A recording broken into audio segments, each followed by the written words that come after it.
All right. Okay, everybody. So here we are. It is December. It is the end. We're coming to the end of 2022. And I'm also saying I'm here in Great Britain and I got on the metro this evening and I saw one person masked up. And who was that person? Moi. I was the only person in the whole of all the, underground, the metro, all the restaurants, everywhere. I have not seen, oh, yes, I've seen one other person masked up, and that was a server in a very, very, very, very busy restaurant. So over here, they're treating the pandemic basically as another kind of flu season, and they've moved on. And that says a lot about 2022. It's been a year of sort of moving on. And I was thinking about what could be a theme for us to share with each other this evening for our last call in 2022. And it seemed to me that the nicest thing to be to share would be what would be something that really stood out for you with your time bank or with your time banking experience, with anything to do with time banking. What would you say? Yes, this is the thing that stood out for me. And let's just, some of you may already have something right on top of mind, but some of you may need to sort of really think about that because a whole year has gone by. And what might it be? So I'm going to see with a show of hands or anything. Is somebody here ready to jump in with, yes, this was the thing that was most important for me in this year? Or shall I keep talking for a little while everybody thinks? Do I see a hand raised?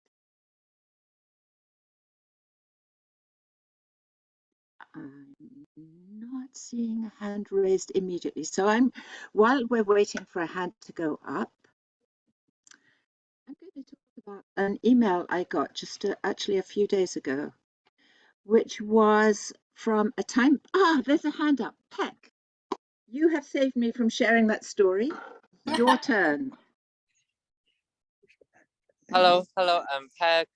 Yeah, this year we just found the reading and teaching Time Bank China, and this is the most um, exciting things happened this year, I think, in my whole life.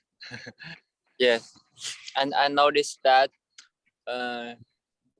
wherever I've been, I need a community. I need um, people people need to share each other and love each other and help each other, and they can give time to somebody, yes, and they can spend time, and learn something new, learn some skills, just paying their time, and they can make it happen. Not only the money, yes, we can help each other. All right, yes, it's all about the community. Yes, thank you. Wow, Peck, thank you for sharing that. And that's so lovely that you are feeling this excitement of bringing Time Bank into China and seeing people connect to it and the core values, because I know that you have been really saying time banking and the core values, they all belong together in a single package, and that you have been sharing those core values along with the hour for an hour for an hour. And you are sort of glowing with excitement, which is just quite lovely to see. It's great. So tell me, how many time banks have you got going in China at the moment? Um, yes, so far, reading and teaching only one in Shanghai. Okay. Yeah, but we connect with Beijing and Nanjing. These two town banks, they are also, you know, lovely. They just like town bank, um, they just like it. They keep doing helping each other, and yes, they like it. We like Well, it. that is really wonderful. And I'm just going to ask you another question or two.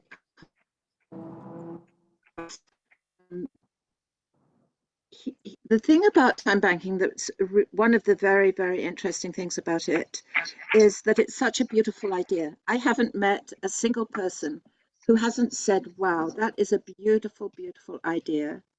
And then when they've come to actually make time banking happen in the real world, it's more, it can be more of a challenge than they expected. And has that happened for you, or yes, or it hasn't happened that way? It's been very easy to start moving it forward. How's that been for you?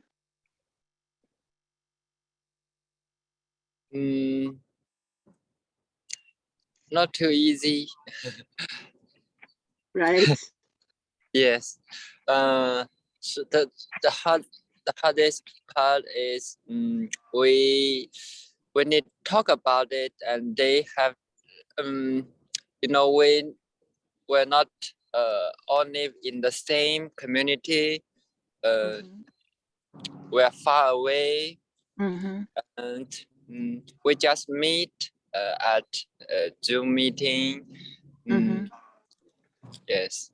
So sometimes we can't meet each other face to face.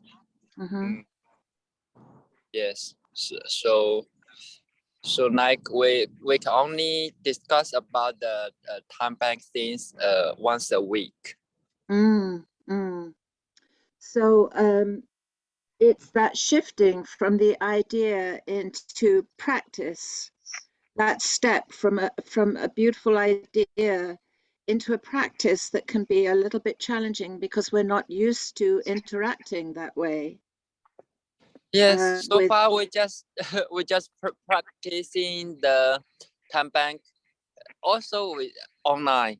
Also online. We didn't put it into the local community. We want Right, to try it. We're still trying to, yes, you know, make activities in local community like story time. Uh, yes, just like this activity. right, right. Yeah. Wonderful. Well, thank you so much for sharing that, Peck. And is there anybody who would like to follow on, either to what Peck has just shared, or something else that has gone on in your lives or your time bank that you would like to share?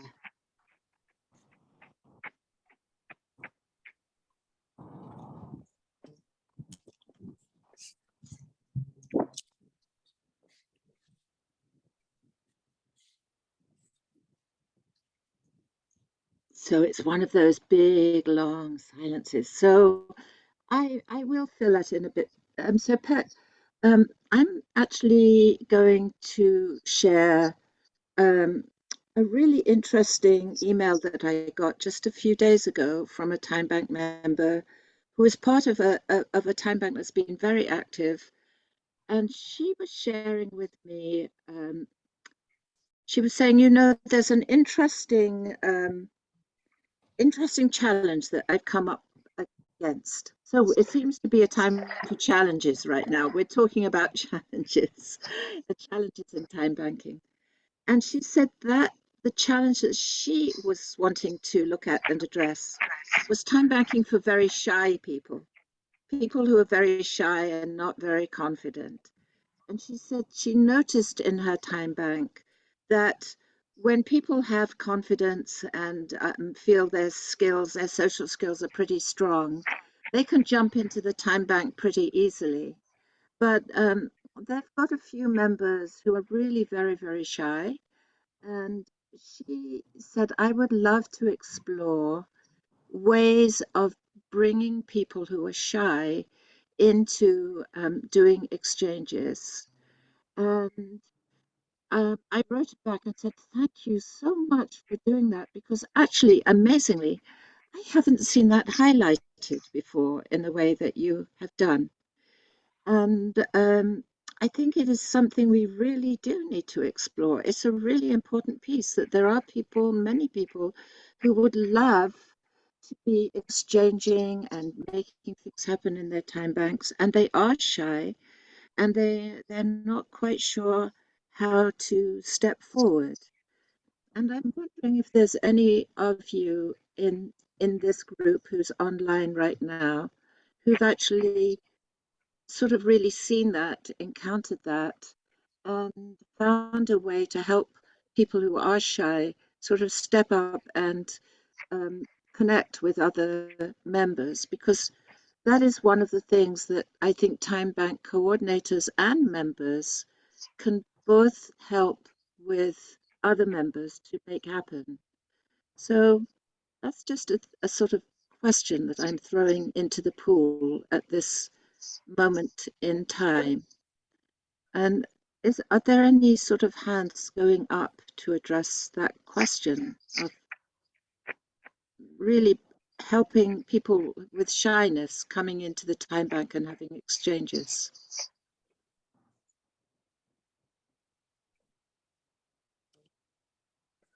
Well, oh, Bay Area. Hello, Monica. You've got some ideas on that front.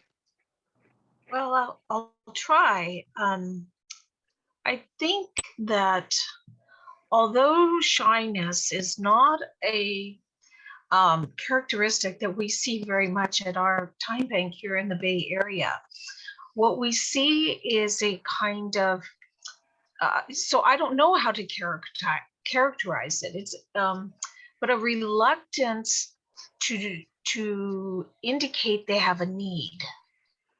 So there's a shyness, I'll use your word shyness about saying, oh, I have a need, I have a request. And there's a sense of, oh, I'll offer something, but no, I don't need anything, I'm good. And I see that not so much as, so the way that we kind of cope with that or manage that is, I like to remind people that if they need something, it's not so, it's yes, they're expressing a need or maybe just a want or a desire, so not so much the word need. And that when they do that, they are putting someone to work. And for someone who doesn't have work, and for someone who for example, has a skill that they really want to share, but they've been maybe excluded from the workforce. But here comes a time banker who wants or needs that skill. And so I come back to the redefining work, and that when you make a request, you're actually putting someone to work who really wants to work. Well, thank you so much for sharing that, Monica. I love the way that you've tied that into the core value of redefining work. That is looping the actions of the time bank into those core values in that way is just the greatest thing to do, because you can keep repeating that to people. Look how that work has been redefined. And it makes me think too about money and how when we have money, and often we don't have money, but when we do have money, we feel empowered. It's like, I've got money in my pocket. I can go and get what I want, and I can offer it to somebody, and they'll want that money, so they'll do it for me. And having money is this very empowering thing.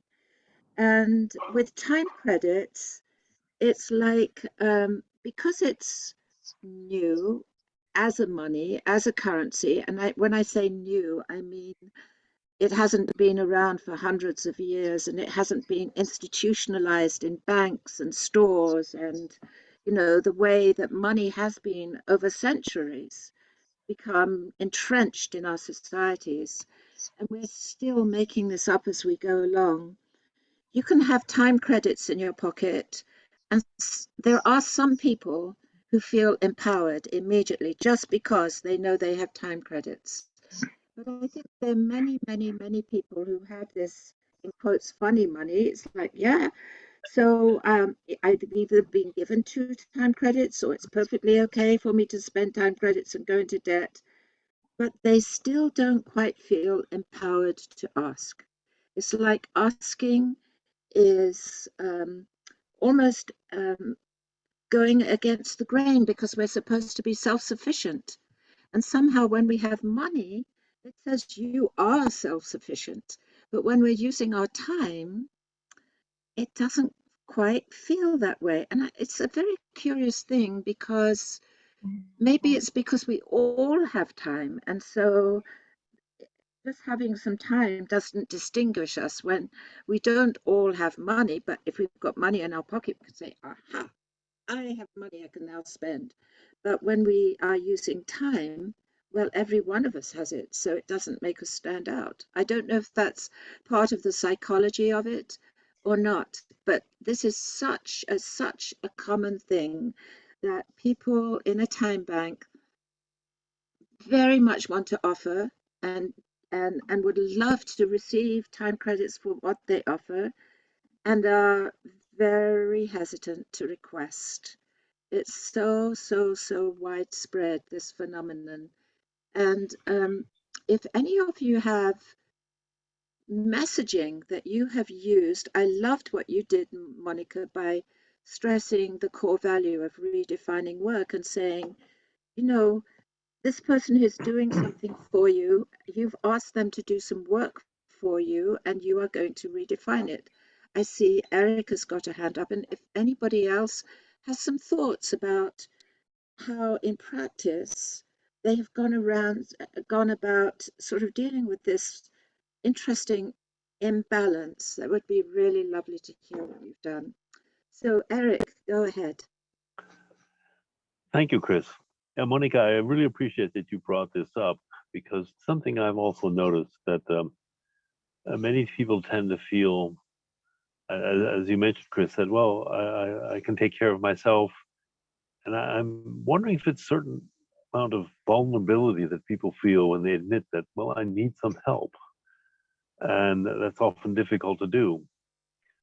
But one way that I've started to talk with people, this is something I heard some other coordinator explain one time, is just somebody says, well, I really don't need anything. I start to ask questions to the person, well, can you take care of yourself completely? Do you ever have to go to a dentist and get some help from a dentist? Oh, yeah. Or do you grow all your food, or do you have to buy something in the store? Oh, yeah. And there are many things where we actually use the services of others, but at the same time, we want to feel totally independent. I can take care of myself. And it often helps when asking those questions. Then I go to questions that are not so obvious. Is there anything that you have a job you're working on that you really could use another hand or two to help you, or something like that, depending who it is.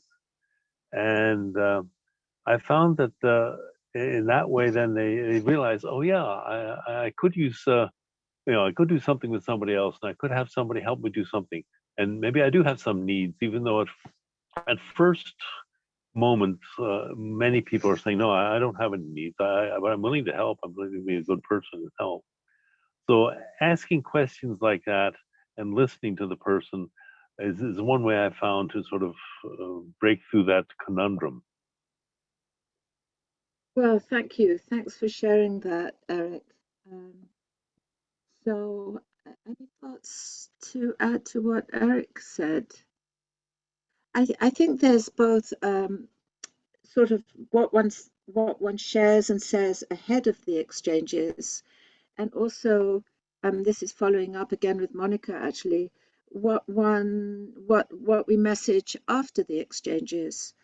So to validate and reinforce and thank people for actually putting themselves on the line like that in a way that feels like on the line, because again, it does, yeah, it does, there is this feeling of vulnerability. Um, I wanted, did I share with you last time about the bulb planting? I bet I did, right? Did I? I did. So, so you know that we planted in total 950 bulbs, and that about 12 people in the community helped me plant them. And um, what happened was we planted 800 bulbs, and actually what had happened was a few very energized and energetic people from the community had actually made more holes than we had bulbs. So I thought, oh gosh, in fact, we had this great big trench, and they dug out the trench, they put all the earth on the side, and there it was, sort of sitting there looking very not very pretty. And I thought, well, I'll just order a few more bulbs. And I got carried away and ordered another 150 bulbs.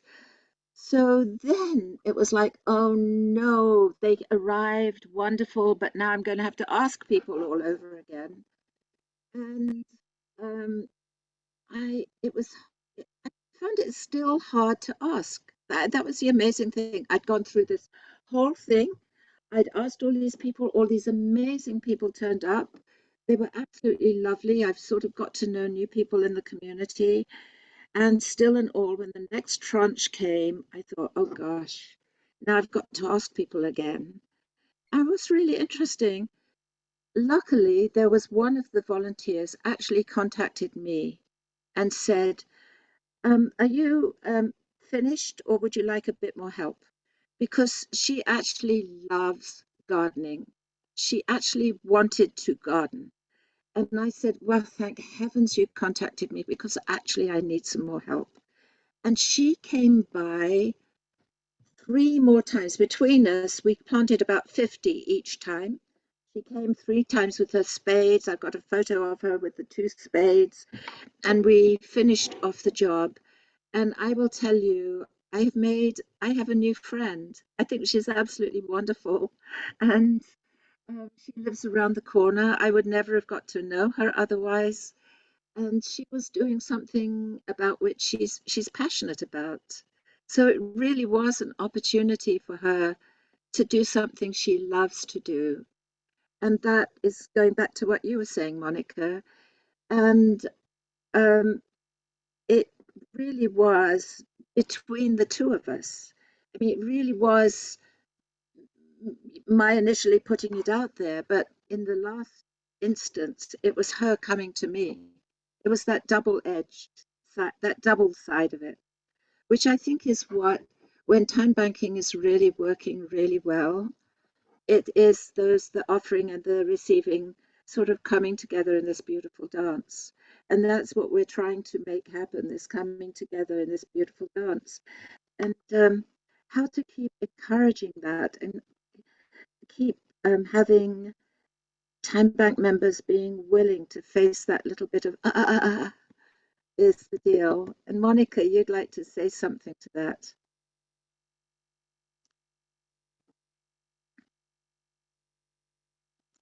So I don't know, Monica, there you are. I'd just like to add to what you and Eric mentioned, that sometimes rephrasing it as a want instead of a need can be helpful. Mm-hmm. Another opportunity is to look at, to acknowledge, okay, accept where a person is at right now. They may be in a place where they're not comfortable asking, but maybe they can offer. An offer is part of the practice of time banking. So they might do 3 or 4 offers before they're willing to ask for something they want or need. And I find that when people don't use the full spectrum of time banking, they either maybe do requests but they don't make offers, or they make offers but they don't do requests. Mm-hmm. I find just a one-to-one conversation, time banking one person at a time, and finding out what is it that keeps this person from, one, not time banking at all, but really liking the idea, but Mhm. not practicing time banking, or what keeps a person from making a request, and what keeps a person from offering.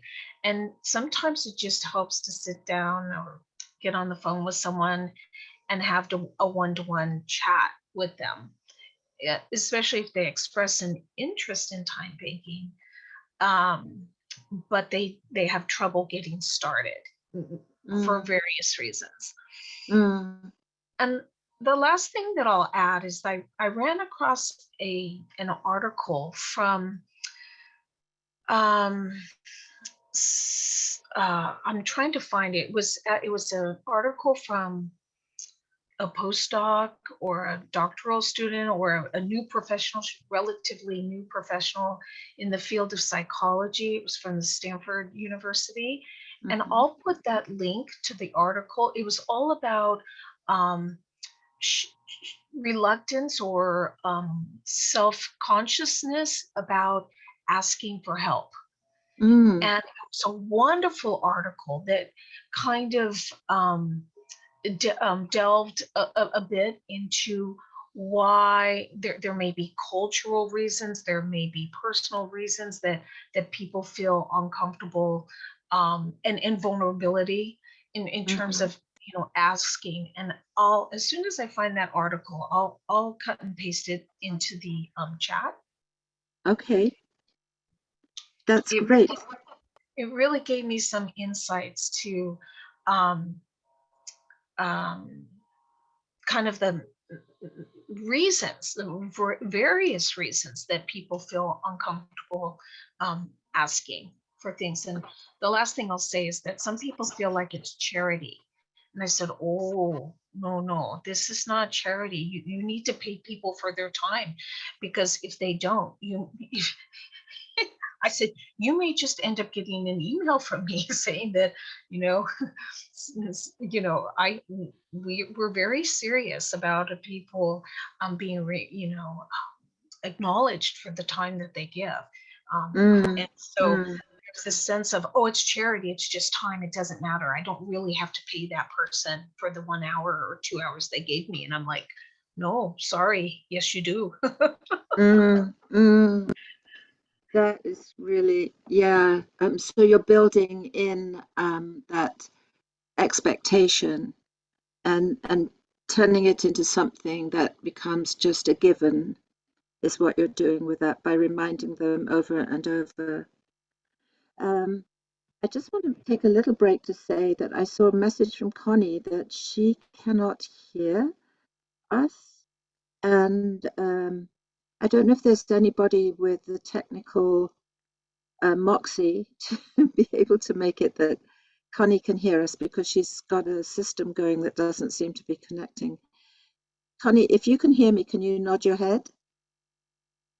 No, she cannot hear. So if anybody could think of a way for her, I think there's a way you can put subtitles, is it, under the thing, so she could read what we're saying even if she can't hear. If anybody knows how to do that and uh, give that information to her, that would be fantastic. So so just going back to this business of asking and using time banks as the medium of exchange that sort of contributes to that ability to ask. I'd like to share with you a conversation I had with Heran from Korea, who is doing time banking, and they got a little bit of funding to do time banking in a neighborhood where there's a lot of elderly people who are very, very isolated. I was a bit surprised to hear that, but apparently in some parts of Seoul in Korea, there are neighborhoods that are very traditional, and as the people are aging, they're getting more and more and more isolated and alone. So they've opened up this small little community center, and it's to become a time bank. But they've made it first just a drop-in place.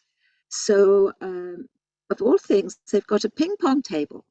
They've got a ping pong table for these elderly residents, and just a place to sit around and talk, because this is something we've talked about a lot as well over the past months: trust, building trust. Um, and I would say it's not just trust; it's a sense of comfort. It's like a comfort that you can actually make your needs known and your wants known, and even a comfort that you've got some expertise that you can share. And so she said that they sort of opened the doors and they've been inviting people to come in and just come in and drop in and play a bit of ping pong and talk.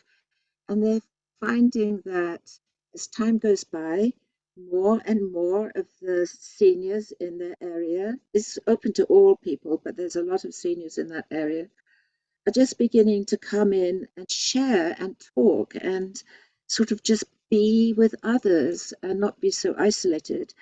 And their goal is to actually get the time bank exchanges going, because they believe that will really help build capacity, build resilience for these individuals in the community.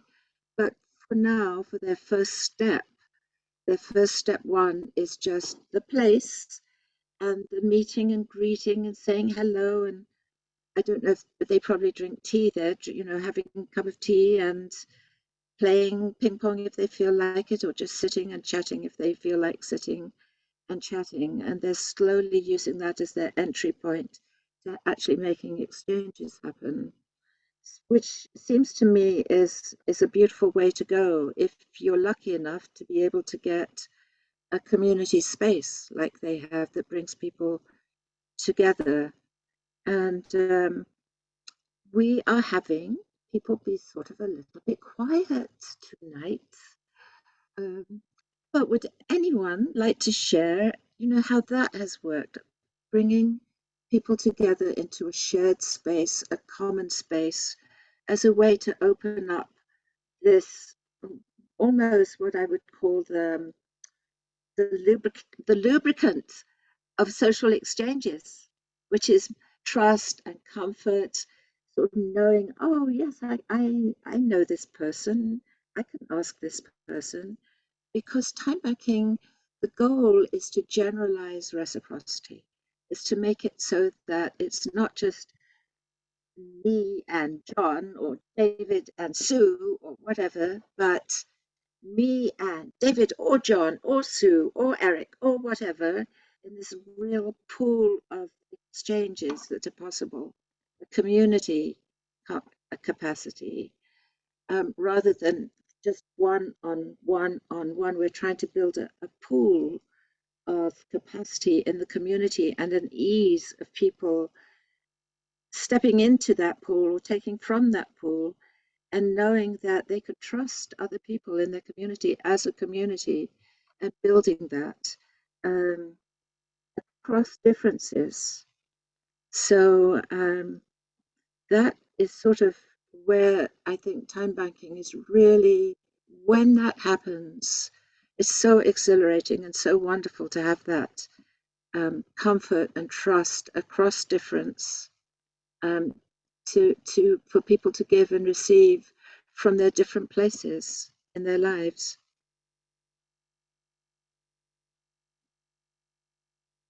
So, you know, I wonder if you would, if it would be, if I hope you will just give me permission to do this, that I'm just going to actually look at a face and say, would you like to comment on this?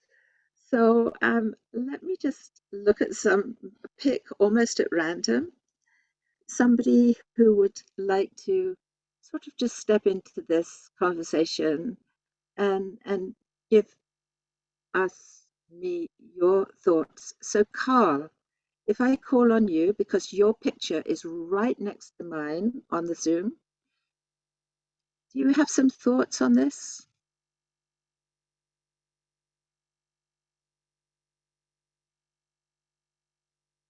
Carl is needing to unmute himself. How to, Always. Yay! okay, You're if I can unmuted. figure out how to Okay. unmute stuff. Uh, yeah, shared spaces is interesting concept. I've worked with a variety of related organizations to my local time bank, um, repair cafes, and tool banks.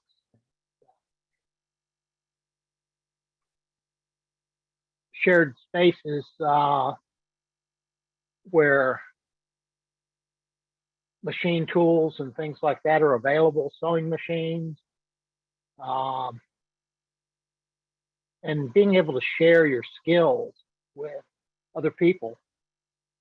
My background is very technical. I'm an engineer with a background in machining and welding and things like that. So I can go into a maker space and share my skills with people, teach them how to weld, how to machine.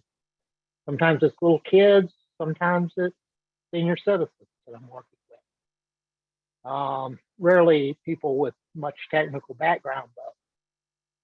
But on the other hand, I can turn around and receive help.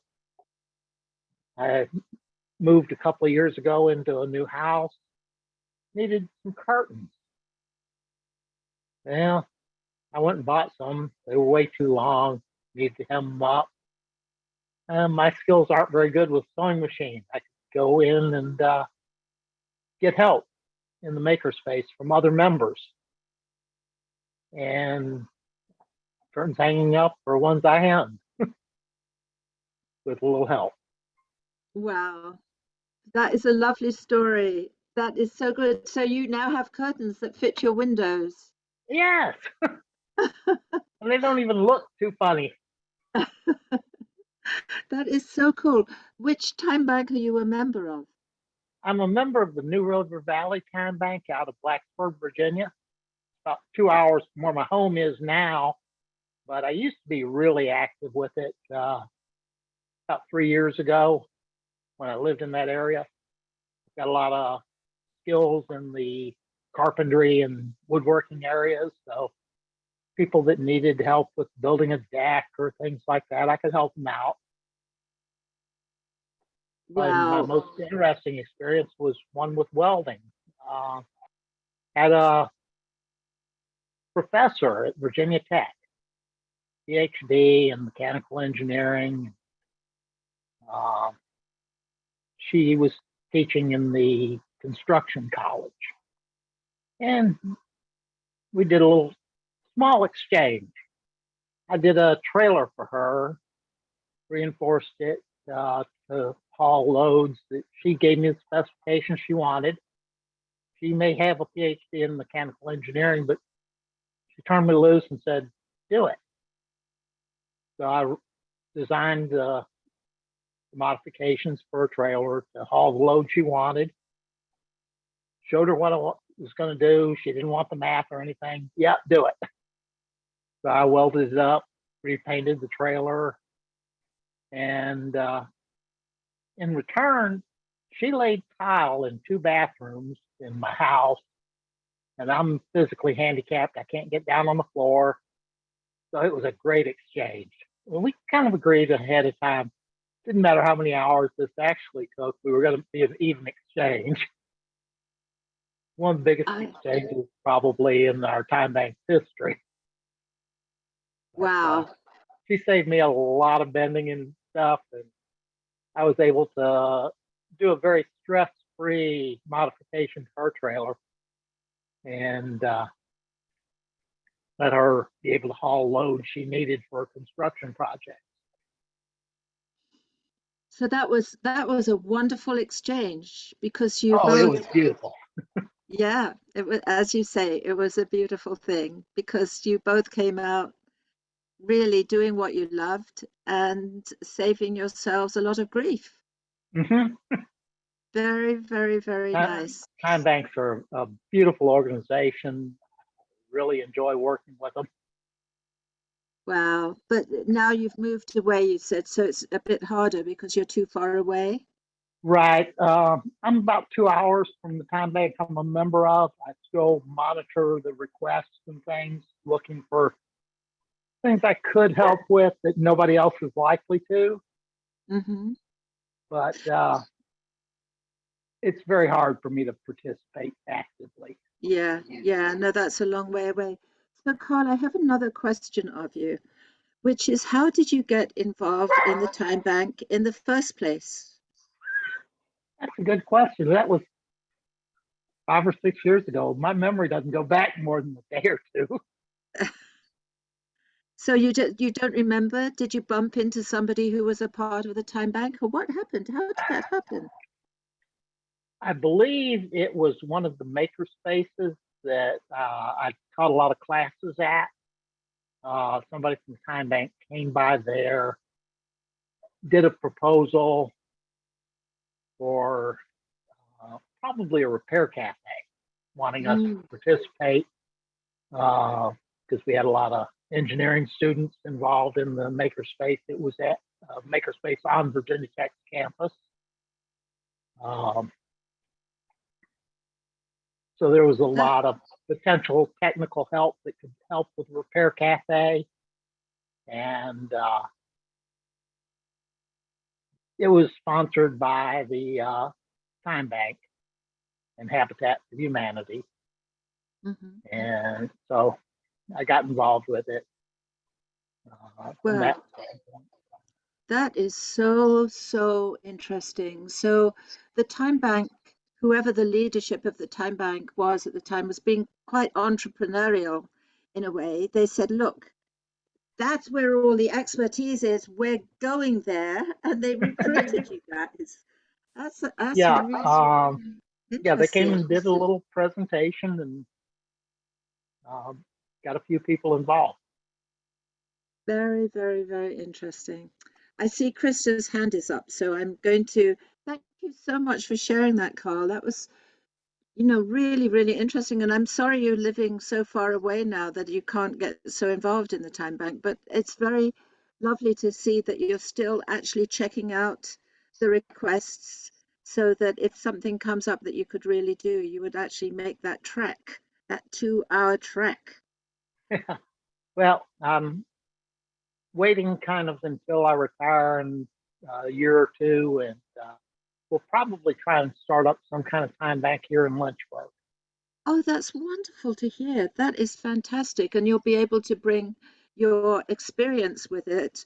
You'll be able to talk with people about it in a very real kind of way because you've done Mm-hmm. it. Yeah, That's been there, beautiful. done that, got the T-shirt. Great. That is really, really great. Well, thanks for sharing that. And I'm going to move over to Krista because she's got her hand up. Well, I just wanted to say that, Carl, when you mentioned that, you have a big smile on your face. And we have 10 minutes left on this call, but it's the end of the year. I'd really love to hear everybody's, last exchange that they had that they still think about this year that was done. And you keep thinking about it, it makes you smile about it. So I just wanted to hear. What a great Anybody, question. Okay, people, Krista's put it to you. What was your let's last hear it. exchange? Let's hear from you guys your last time, your most recent time bank exchange. And anybody like to share what was their most Dave? Yay! First I want to apologize for coming so late. I am working with a borrowed computer, and I fixed everything with my usual way, just hitting a lot of buttons, and here I am a little late. And also, I'm hoping to re-listen to the first half hour to see what I missed. But anyway, to answer the question, 2 nights ago, I was the driver to a poetry event that was happening locally, and that came about because one of the 2 people I drove was a member of the time bank. The other one was not, and so one of them did me a favor of as usual, a computer fix that took them less than 30 seconds, and said, well, what can I do? And they said, well, we need a ride. tomorrow night, which was 2 nights ago now. But anyway, one of them was a member, one of them wasn't. On the way there, we did a little pitch for the non-member to, sign up as well. I think it's really important that all of these exchanges be recorded. It's not like after you know somebody for a while, oh, well, this is just off the record. We have each other's phone number and our contact information. I think it builds community by, being somewhat bureaucratic, I guess. It's probably not the right word, but keeping the records of what's being exchanged, no matter how trivial or how offhanded or how easily sometimes they come. And I do remember hearing Edgar say, more than a year ago now, about the question of, well, I'm embarrassed by how much help I need, or I'm so much in time debt, which is a false feeling. But he was very clear about it's a reciprocal. True reciprocity is not everybody gains from providing a need to the one who needs to receive the need. It's a plus for both individuals.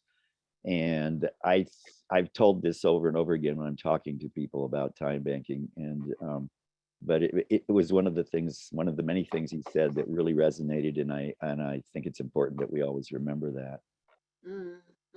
Well, thank you for sharing that, Dave. That was a nice. How long was the ride that you? Oh, it was about 20 minutes here in town. So the non-time bank member got a 20-minute pitch. That's right. And he's gonna get more. Very good, very good. Okay, another time bank story, because we're running quickly out of time. There must be some exchanges that you would like to share. Okay. I have a couple of yes. Carrie Yes, Bachman. go ahead. Go ahead, Monica. Yes, hi. Ironing. I love to iron, and this woman had bought a large dining room tablecloth and napkins, and they were all crinkled up. She had gotten them at a bargain basement price at the flea market, and I ironed them for her, and I had a great time doing that. Lovely. And was there another? Because I thought I heard you say a couple. Nope, that sounds that was it. Whoa, ironing, fantastic. Yes, ironing can be extremely satisfying, and we never seem to find the time for it. So you were asked, and you did find the time. Here's another one. Eric, your hand is going up. What was your exchange? My exchange, it's the type of exchange I really like. I was just helping a friend out, time bigger friend, tear out some, walls and stuff and things that needed to go out of his new house that he bought. And we got to talking, and he realized he had some questions about construction things that I didn't know the answers. But it inspired me then later to go back home and to, having some experience with construction, I knew what to search for and what to look for. And I found answers that could help him. So it was an exchange where I was helping somebody else, but it ended up in me learning something new, which I thought was really a great combination of things. That is pretty cool. That is great. Yes, to feel that you've helped and that you've sort of gained new knowledge. That's a really, really nice. Okay, I think we have time for one more exchange. So come on, people. This is the end of year 2020 end of year challenge. Share your latest exchange. So nobody's stepping forward right now. I might just do the awful thing and point a finger at one of you and say, hey, and call up, even if it was some time ago. So Carrie, you added one on the chat. You want me to read it? Oh, good, because I don't see that. I'm not seeing the chat. So yes, please. Thanks, Krista. I'm happy to share. It was years ago, but it was one of my favorite exchanges. We worked quite closely for a while with a community college and with students who were learning English as a second language. And so one of the students had put, when he was oriented, that he was a locksmith. And I thought, gosh, I never would have known that about him. So I had some locks that were sticky at my house, and he came over, and back in Iran, he was a professional locksmith, and he brought his entire toolbox of how to fix locks, and he went around from all the doors, and I went with him, and we talked the whole time. And so I learned more about him and his culture, and he got to feel that he was welcomed, and his expertise that he brought from his home country was actually welcomed here, even though he professionally couldn't practice here. And it was just really beautiful. Oh, that is lovely. Wow. And you've just inspired Monica to share something. Thank you, Kerry, for that exchange. That is a beautiful exchange. Getting to know somebody because of the exchange, that is just the essence of time banking. That it's a personal, it's a real person who exchanges with you, not just money changing hands. That's lovely. And Monica, you wanted to share another one. Or I should say you're willing to share another one because you've put your hand up and you are on, hand is up and we're waiting for you to unmute. Oh, and then Brian. Okay, so Monica, yay. Yes, this was actually on behalf of the Time Bank. I was trying to make an ad for time banking in a bilingual newspaper, in it was an online zine, so to speak. And I had the English version, but I needed it translated into Spanish. And one of our time bankers stepped up and translated it. So we have a bilingual promotion of the time bank in Sonoma County. So that was Oh, nice. that is very cool. Thank you for sharing that. So Brian, we're going on to you now because you did briefly have your hand up. So I'm hoping you still got something you'd like to share. Yes, yeah. Thank you for having me. I'm still I'm very new here, so I'm still trying to, learn the ropes. So um hi, I'm Bri, and I like to kind of meet new people. I didn't do an exchange, but I was close to doing one. I don't know if that counts.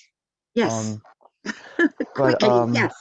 I guess I was dealing with some neighbors, or just I guess a lot of heavy smokers, and I kind of put something on my chain there for like some assistance on that. And I guess the one person decided to try to give me an ozone, but he was too far away. But Oh, I was just thinking, like, one thing I've learned is that distance, wherever you are, you should still be able to connect with someone, no matter what. That's my so um Brian, gosh, that's what we I've learned. thank you. And thank you so much for sharing that, Brian. Really, And because thank you for you're having new me. to time banking. Yes, No, that is great. I'm sort of new, but I feel like, there's a lot to learn. And I'm really like happy to have learned like a lot of time banking futures, and Mm, meeting some really amazing people. So thank you for thank you. having me. Well, no, thank you. And really, the essence of these calls is actually the sharing that people do. Carl, it was so amazing to hear your story. Carrie's story about the locksmith. You cannot make these things up. They happen in real life in a way that who would have thought of that? So these different stories are so meaningful and valuable, and yours too, Brian, and that every one of them is an opportunity for us to learn from each other. And Dave's story about doing the pitch in the car to two of you ganging up on a non-member and saying, "Hey, person, you're going to join our time back." Um, so no, these are, and Monica, all of your sharing has been just brilliant. So I just want to thank all of you. We are, as I said, at the end of the year. We're at the end of our time. We've crept over the edge of the hour. And your sharing is very, very, very meaningful for us all, because we learn from that. And Brian, there is real learning to be drawn from what you've just experienced. And I'm sorry we don't have a bit more time to talk about what lessons there are in that sharing that you've just made. But I hope you will join us in 2023. We'll be moving on. It'll be January of 2023. Hard to think of that, really, but it is. And so I think we should all, every one of us, wish everybody else a wonderful end of year, a wonderful holiday, Christmas, Kwanzaa, Hanukkah. I think Hanukkah starts today. And any other, I'm not sure what the Muslim religion has a kind of celebration end of year like this, but to all of you, a very, very wonderful end of year and a happy new year. And thank you all for joining and listening and sharing. It's wonderful to see all of your faces. And here's to a very happy time banking year in 2023. And please all unmute and say whatever you'd like to say as a goodbye and good wishes. All right, we're waiting. You can unmute and say, yay, goodbye. Holidays. Happy Thank holidays. you. Bye, Thank you, everybody. Happy Shirley. holidays. Happy Happy holidays. Thank you. Bye-bye. Happy Bye. holidays. Bye. Happy New Year. Nice to hear Happy New everyone. Year. Nice to see everyone. Yes, Happy New Year. Happy New Year indeed. Happy holidays, happy New Year, happy end of year. Thank you, thank you, thank you for joining.